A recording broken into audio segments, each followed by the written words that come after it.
맑음이 한밤 한 권, 오늘은 작가님을 모시고 함께 이야기 나누는 북토크 시간입니다. 오늘 모신 분은 약속을 드렸죠? 약속을 지켜주셨어요. 엄마 안녕, 아가 안녕의 김세별 작가님이십니다. 안녕하세요. 네, 안녕하세요. 반갑습니다. 반갑습니다. 기다리고 있었습니다. 아유, 참 오래 기다리게 해드려서 죄송합니다. 아닙니다. 네. 작품 또 활동하시느라고. 네, 또 올해 새로운 책 준비하느라고 그동안 이것저것 저는 병행하는 일이 많아서 그렇죠. 집에서 예. 아이 키우고 살림하면서 또 글 쓰시고 네. 그림도 그리시고. 네, 그렇죠. 네. 작가님, 목에 이렇게 힘 안 주셔도 돼요. 너무 어색하시죠? 이렇게 인터뷰하는 거. 제가 네. 뭐 눈도 갈 곳을 잃고 손도 갈 곳을 잃고 네, 참. 네. 네, 그러네요. 아, 네. 그래도 이런 올해 사실 친구도 많이 못 만났는데 맞아요. 무려 이금희 아나운서님과 이렇게 길게 대화를 하게 돼서 네, 참 기쁩니다. 그렇습니다. 올해 정말 코로나19 때문에 특히 어린 아기들 키우는 엄마들은 외출을 삼가고 얼마나 힘드셨을까 싶어요. 정말 아이들 간신히 나가도 마스크 다 차고 놀이터에서 노는 모습 지켜봐야 되고 참 아마 엄마들은 다 올해가 참 외롭고 힘든 한 해였을 거예요. 그러게요. 그러면 그렇게 힘든 한 해를 보내셨을 엄마들을 비롯해서 마이구미를 보고 계신 구독자 여러분에게 인사 한마디 건네주시는 것으로 시작할까요? 네. 안녕하세요. 저도 참 좋아하는 한밤 한 권 그 마이금이 나오게 돼서 정말 영광이고요. 네. 이 시간 통해서 제 책과 또 다른 좋은 그림책들 더 이렇게 마음 가시는 그림책들 볼 수 있는 시간 되셨으면 좋겠습니다. 네, 고맙습니다. 네. 유튜브 출연하고 이런 적은 아니요. 요번이 완전 처음이에요. 네. 네. 그래서 지금 완전히 어깨에 써 있어요. 처음. 시작하는. 뭐가 제일 걱정되고 또 뭐가 제일 기대되셨어요? 이거 촬영 네. 앞두고서요. 걱정된 거는 없었고요. 그냥 많이 기대가 됐어요. 저도 너무 좋아하는 채널이라서 이미 제 책 읽어주신 영상도 다 봤거든요. 어떠셨어요? 마음에 드셨어야 할 텐데. 제가 이제 이 책이 제 짝을 만났구나. 제 책이 감사하게도 따뜻하다는 얘기를 많이 듣는데 그 대한민국에서 따뜻한 목소리 하면 딱 떠오르는 게 이금희 아나운서님 목소리잖아요. 그래서 감사합니다. 직접 읽어주시니까 너무 제가 들어도 울림이 있더라고요. 그래서 아니에요. 워낙 작품이 좋으니까. 아유, 감사합니다. 저희가 사실은 제일 먼저 시도한 촬영분이었어요. 네. 작품이 워낙 좋아서 이 작품으로 한번 제일 먼저 해보자 이렇게 준비를 해서 사실은 채널을 열기 전에 제가 주변 사람들한테 어때? 라고 이렇게 좀 약간 물어봤어요. 근데 정말 결혼 안 한 후배들이 제 주변에 많거든요. 제가 안 했으니까. 근데 다들 정말 울고 눈물 글썽이고 그러니까 엄마가 아닌데 그 감성을 다 알더라고요. 제가 항상 죄송한 게 제 책을 보고 울었다는 분들이 많아서 좀 이렇게 따뜻하고 위안을 받으셨으면 좋겠는데 그래도 그렇게 마음으로 읽어주시는 건 너무 감사한 일이죠. 그러니까요. 엄마가 돼보시지 않았어도 누구나 엄마는 있으시니까 그 마음은 다 헤아리고 아실 것 같아요. 네. 근데 왜 이렇게 작가님 독자들은 울컥하고 우는 걸까요? 저도 정말 쓰고 그리면서 많이 울기도 했는데 그게 다 전달이 되나 봐요. 그러니까 감사한 일이죠. 정말 신기하죠. 왜냐하면 쓸 때는 그냥 뭐 컴퓨터에 작업을 하시거나 이런 네. 건데 이렇게 종이에 담겨서 나오는데 그 온기가 전달된다는 게 저는 너무 신기한 것 같아요. 네, 정말 책은 그런 면에서 영상도 또 다른 매력이 있지만 이렇게 손으로 직접 넘겨보면서 보는 게 정말 어쩌면 저랑 같이 마주보고 얘기하시는 것 같은 그런 과정일 수도 있고 그래서 저도 책 쓰는 게 그냥 저의 무슨 창작 활동이 아니라 소통이라고 생각을 하거든요. 그러니까 이 책이 독자한테 가는 순간 이 책은 이제 제 게 아니라 독자분이 읽어주시고 받아들이는 거에 따라서 만들어지는 거고. 맞습니다. 네.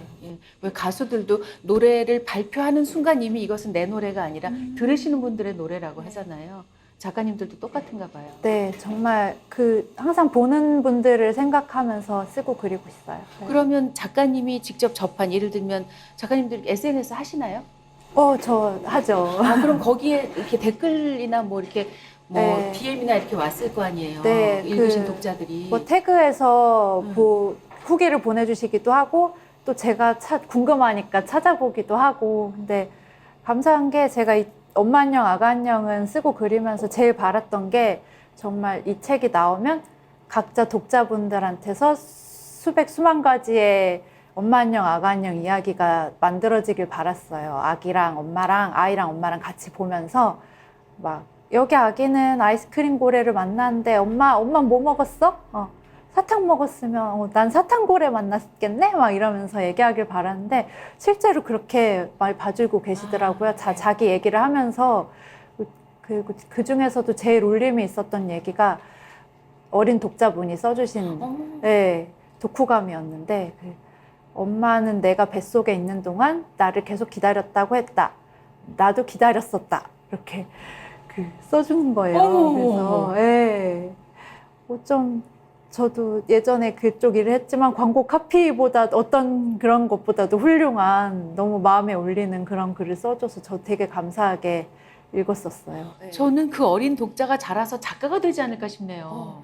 모든 아이들은 작가예요. 저도 아이를 키우고 있지만 그렇죠. 네, 정말 너무 어른들은 사실 막 재고 머리로 막 쓰는데 아이들은 그냥 하는 말이 다 너무 글같이 아름답더라고요. 그렇죠. 네. 왜 그런 걸까요? 왜 그랬던 아이들이 어른이 되면 이 모양이 되는 걸까요?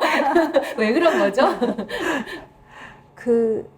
말을 할 때 자기의 시선이 다른 사람한테 가서가 아닐까요? 그러니까 물론 다른 사람의 마음이나 이런 걸 헤아리는 것도 필요한 과정이지만 자기를 잘 들여다보고 그거에서 자연스럽게 우러나와야 좋은 말과 글이 되는데 요즘은 사실 조금 벗어난 얘기지만 SNS도 그렇고 다들 너무 의식하고 신경 쓰는 시선이 많아서 오히려 그것 때문에 더 많이 흐트러지는 것 같아요. 네. 젊은 분들이 그렇게 표현하더라고요. 보여주기식이다. 그러니까 보여주기 위한 게 아니라 정말 내가 느끼는 그대로 표현하면 되는 건데. 그거에 가장 가까운 게 아이들이고. 네. 맞아요. 네.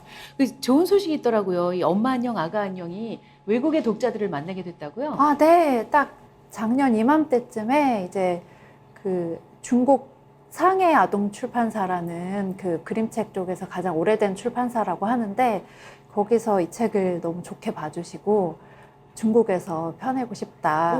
그렇게 컨택이 왔었어요. 아니 중국 독자들도 그렇죠. 거기도 똑같이 엄마들이 있고 아가들이. 그렇죠.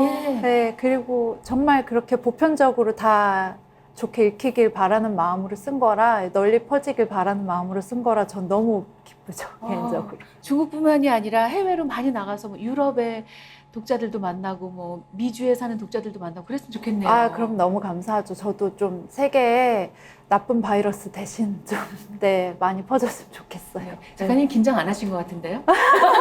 말이 자연스럽습니다. 너무 뻔뻔하게 책 공부를 이럴 때 하셔야 됩니다. 제가 마이그미를 시작하면서 알게 된 게 바로 이거예요. 뻔뻔할 수 있을 때 뻔뻔하자. 홍보할 수 있을 때 홍보하자. 네. 보면서 많이 느끼고 있습니다. 네. 어떻게? 저 이런 사람 아니었는데 이렇게 되더라고요. 근데 정말 너무 감사한 게 제가 새 책을 작업하면서도 올해 마이그미를 올 가을부터 많이 보고 또 들었어요. 그러니까 오디오적으로도 너무 훌륭한 채널이라서 유튜브인데도 그래서 작업할 때 이렇게 옆에 틀어놓으면 옆에서 책 읽어주시는 것 같고 너무 좋더라고요. 고맙습니다. 그래서, 어제도 막 하면서 새 책 작업하고 왔거든요. 들으면서. 네. 제가 그런 걸 바란 거거든요. 옆에서 그냥 가만 얘기해주는 친구 이런 느낌. 네. 정말 너무 위안이 되더라고요. 고맙습니다. 우리 열심히 합시다. PD님. 파이팅입니다. 네, 작가님 열심히 합시다. 이런 또 열심히 봐주시는 분이 계시니까. 많은 분들이 보내주시는 그 반응 중에 가장 많은 건 구성에 관한 게 아닐까 싶어요. 그죠? 네. 이 책이 사실은 처음 만들 때는 아기의 이야기로 출발을 했어요. 그래서 아기가 막 고래를 만나고 뭐 구름 위로 올라가고 막 비를 맞고 이런 모험이 사실은 그 아기를 품고 있는 엄마 덕분에 하게 된 모험인데 그 엄마가 뒤에 있다는 설정은 제 머릿속에만 있었고 처음엔 아기 이야기로만 출발을 했는데 할수록 좀 이렇게 붕 떠 있는 것 같은 거예요. 그래서 고민을 하다가 그 아기의 모험이 디딜 땅을 만들어줘야 되겠다. 그게 곧 엄마의 이야기다라는 생각이 들어서 그거를 양쪽에서 시작돼서 만나게 하자 이렇게 해서 결국 이런 양면 그림책으로 완성이 됐죠. 근데 양면인데 말씀하신 것처럼 아기 시점에서 이렇게 난 세 발짝 뭐 이렇게 얘기할 때 보면 네. 정말 아름답고 예쁜데 엄마 시점은 너무 힘들어. 엄마가 지하철에서 막 시달리고 너무 힘들어하고 그게 너무 대비가 됐어요. 네. 그 사실 그냥 작품적으로 아기의 아름다운 모험에 비해 좀 대비되는 구도를 만들고 싶은 마음도 있었지만 또 한편으로는 제가 무엇보다 오히려 그런 힘든 엄마들한테 같이 읽었을 엄마들한테 위안을 주고 싶었어요. 왜냐하면 저부터도 그 시간에 위안이 되게 필요했기 때문에 엄마는 이렇게 좀 고달프고 힘든 시간을 보내도 아이는 이렇게 잘 지내고 있어요. 아름답게 되게 설레면서 새로운 세상을 만나고 있어요. 라고 이렇게 얘기를 해주고 싶었거든요. 저는 이 책을 제일 선물해주면 좋겠다 생각했던 대상이 아기를 가질까 말까 망설이는 신혼부부? 네. 그럴 수도 있겠네요. 근데 요즘에는 또 그런 게 혹시 푸시가 될까봐. 미안합니다. 아닙니다. 그럴 수가 있겠네요. 아니, 그러니까 갖고 싶은데 약간 망설이고 네, 이렇게 하면 그럴 되겠다. 수 있죠. 그런 네, 분들 그러실 계실 수 있죠. 테니까. 네. 좀 아기를 갖는 거는 저도 겪었지만 논리적인 판단으로 이루어지는 일이 아닌 것 같아요. 정말 누가 마음의 등을 떠밀어 주듯이 그런 계기가 필요한 일이라 제 책이 그런 역할을 되고 진짜 그렇게 행복한 만남을 하셔도 저로서는 감사할 일이죠. 사실 작가님이 이제 아기를 갖게 되고 이 책을 만들고 그러면서 직업 자체가 바뀐 거잖아요. 그렇죠. 예. 네. 정말 그거 역시 탁월한 선택이었죠. 탁월한 선택이요? 망설이시는 공공지진. 아니요, 저는 이 일을 시작하고 되게 행복해지긴 했어요. 그래서 그만큼 좀 세상에 갚아야 되겠다 그런 생각도 하게 됐고 사실 진짜 개인적으로는 아기를 낳으니까 세상에 대한 좀 사명감 같은 게 생기더라고요. 그러니까 이 세상이 되게 막 핑크빛이고 마냥 긍정적이라고만 생각하고 아이를 낳은 것은 아니지만 어쨌든 낳았으니 좀 더 아이에게도 이 세상이 좀 살만한 세상이고 살아가는 존재들에게 서로 존중과 애정이 있는 공간이었으면 좋겠다 하는 생각을 하면서 그 세상에 제 책이 조금이라도 보탬이 됐으면 그래서 나를 너무 과대평가하지도 말고 가소평가하지도 말고 정말 최선을 다해서 꾸준히 하자라는 생각으로 지금 계속 쓰고 그리고 있어요. 그러니까 사실 그런 얘기 하잖아요. 아이가 어른을 키운다. 아이가 부모를 네. 키운다. 그게 맞는 말인가 봐요. 네, 저는 정말 아이들이 매일 키워주고 있는 느낌이에요. 정말 아이가 없어도 물론 스스로 성숙해지시고 고민하시고 그런 분들도 많지만 저는 좀 외부의 가르침이 필요한 모자란 사람이라 정말 아이를 통해서 배우는 게 너무 많아요. 최근엔 어떤 적이 있으셨어요? 이렇게 보다 보면 오히려 제가 쓴 책보다 아이 자체가 한 권의 아름다운 책이더라고요. 그러니까 얘기하는 게 다 그 책에서 본 아름다운 말들을 다 흡수해서 아이가 나와요. 솔직히 우리 같은 어른들은 좀 이렇게 아름다운 표현을 쓰면 좀 낯간지럽다고 그러기도 하고, 시적인 이런 걸 쓰면. 근데 아이는 너무 자연스럽게 막, 엄마, 막 오늘 할머니랑 산책하는데 나무가 울긋불긋해졌어. 가을이 오고 있나 봐. 막 이러기도 하고, 막. 내 배꼽 시계가 꼬르륵 하면서 울렸어. 저녁 먹을 시간이라고 알려줬어. 막 이런 식으로 막 얘기를 하는데, 그렇게 대화를 하고 있으면 제 하루도 되게 아름다워지는 것 같아요. 이렇게 되게 해맑아지고. 엄마가 작가이기 때문에 더 아이가 감수성이 뛰어난 건 아닐까요? 그럴 수도 있지만 또 이 아이는 또 저랑은 또 다른 인격체라서 그런데 정말 그냥 아이의 순수함으로 모든 걸 다 받아들이는 것 같아요. 읽는 책이나 그리고 자기가 듣기에 좋았던 말들이나 제가 하는 말도 거울처럼 다 그대로 하거든요. 막 그 얘기는 저도 많이 들었어요. 주변에서. 어머 내가 미쳤나 봐. 그러면 애가 똑같이 그런 네, 말을 하고 맞아요. 절대 그런 말 하면 안 되겠다는 네. 생각이 든다고. 네. 그 아직 둘째는 막 정말 지금 그냥 날뛰는 망아지 같고 아무 얘기도 못 알아들으니까 이제 돌이거든요. 그래서 막 제가 구박하면서 장난으로 막 아유 그런 거 장난감 먹으면 안 된다니까 이 똥강아지야 막 그러면 제 첫째도 어느새 그래서 그쪽에 그러고 있더라고. 거긴 위험해 가면 안 돼 이 똥강아지야 막 이러면서 그러고 있어서 아 정말 고운 말만 써야 되겠다 막. 근데 그건 어른들이 정말 예뻐서 하는 얘기잖아요. 똥강아지를. 막 그렇게 하는데 그걸 그대로 막 동생한테 이렇게 첫째도 그러고 있으니까 네, 그게 무섭더라고요. 윗물과 아랫물이. 그러네요. 네. 그 첫째한테도 둘째한테도 이 책을 읽어주셨죠? 네. 근데 읽어주기 시작한 지는 얼마 안 됐어요. 그 첫째 같은 경우는 이 책에 되게 거리감을 많이 느껴서 아 왜요? 제가 이 첫째가 갓난아기 때부터 이 책 작업을 하다 보니까 첫째가 좀 이 책을 질투한 것 같아요. 그러니까 정말 집에 있는 모든 책을 읽어달라고 하는 아이인데 이 책만은 괜히 이렇게 멀리 하더라고요. 이게 엄마 책인 걸 그동안 알아요? 알아요. 너무나 알아요. 그리고 요즘에는 이게 다 자기라고 생각하면서 아, 네, 자기 아기 때라고 생각하면서 읽어요. 엄마랑 아기랑 만나는 장면 되게 좋아하고. 네. 아. 그 정말 오히려 어른보다 아이들이 그림책은 더 잘 읽어요. 그 숨겨져 있는 작은 그림 하나까지 가르쳐 주지 않아도 먼저 발견을 하더라고요. 그래서 신기하네요. 네, 정말 그래서 정말 책은 아이랑 되게 가까운 매체구나라고 항상 실감하고 있어요. 네.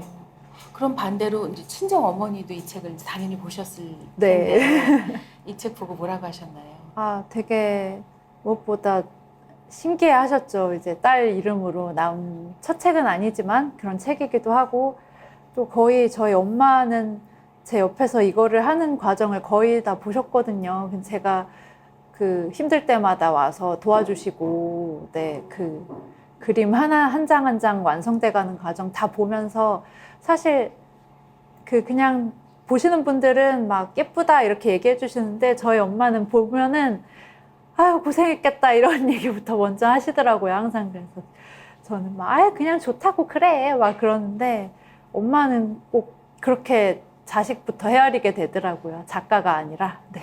지금 이 시간에도 두 아이를 보고 계신 친정 어머니께 한마디 하셔야 되지 않겠습니까? 정면을 보시고 예, 엄마에게 영상 편지 한번. 엄마 옆에 있을 땐 세상에서 제일 못된 딸인데 그래서인지 이렇게 밖에서만 얘기하면 이렇게 찡하고 눈물이 나는지 모르겠어요. 근데 정말 항상 감사드리고